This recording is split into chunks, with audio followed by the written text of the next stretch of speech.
बटाण तालुका मंगळवेढा जिल्हा सोलापूर या ठिकाणी भीमा नदी पात्रातून बेसुमार रात्रंदिवस अवैध वाळू उपसा चालू आहे। Poclain machine Hyva 6 tyre 10 tyre अशा 200 गाड्यांना रोज वाळू उपसा चालू आहे।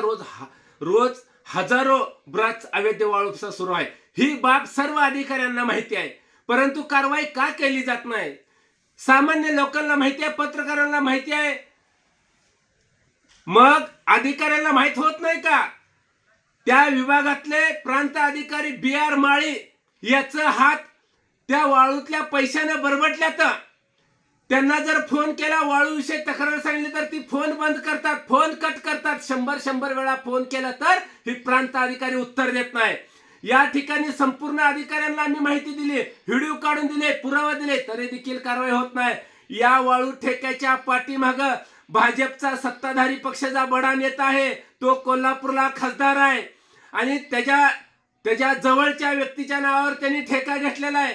प्रशांत शहापुरे राहणार शिराळ यांनी भीमा नदी पात्र उद्ध्वस्त करायचं काम चालू केलेलं आहे। महाराष्ट्र शासनाचं रोज करोड रुपयाचं नुकसान होतंय। एक तरी नदीत वाळू असल्यामुळं पाणी टिकून राहिलंय, ती जर वाळू उपसा केली तर शेतकऱ्यांच्या शेतीला पाणी मिळणार नाही, पिण्याला पाणी मिळणार नाही, नदीकाठची गावं उद्ध्वस्त होतील। याला जबाबदार फक्त सत्ताधारी खासदार आणि या ठिकाणी वाळू माफियाला मदत करणारे सर्व अधिकारी आहेत। पहिले या अधिकाऱ्यांना देखील चौकशी झाली पाहिजे, अधिकाऱ्यांवर कारवाई झाली पाहिजे, यांच्यावर पण गुन्हे दाखल झाले पाहिजे। अहो, महसूल अधिकारी वर्मा मॅडम यांना आम्ही फोन केला, वर्मा मॅडम सांगतात की आम्हाला फोन करू नका, आम्हाला दुसरी कामं नाहीत का? मग वर्मा मॅडम नेमकं त्या टेबलवर बसले त्या कशाला? तुम्हाला जर काम जमत नसेल तर तुम्ही राजीनामा द्या, तुम्ही घरी निघून जा। ह्याचा अर्थ ही सगळी अधिकारी वाळू माफियाशी हात मिळवणी केलेली आहे, यांचं मिलीभगत चाललेलं आहे आणि महाराष्ट्र शासनाच्या मालमत्तेवरती दरोडा टाकण्याचं काम ही सर्व लोक करत आहेत। पोकलेन मशीन ट्रक हे अधिकारी यांची चौकशी करून यांच्यावर गुन्हे दाखल करून तात्काळ वाळू उपसा बंद करण्यात यावा।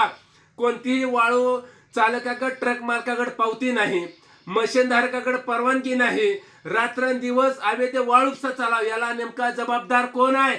शासनाचं रोज लाखो रुपयाचं नुकसान होतंय।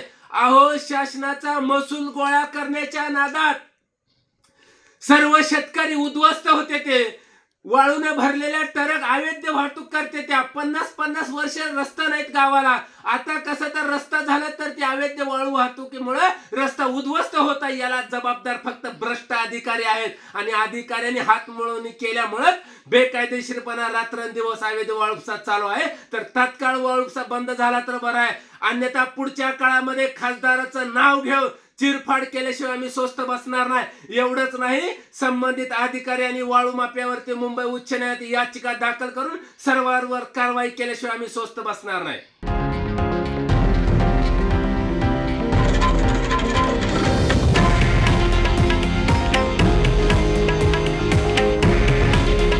हे आहे देशातील नंबर 1 न्यूज नेटवर्क आणि आपण पाहत आहात TV9 मराठी।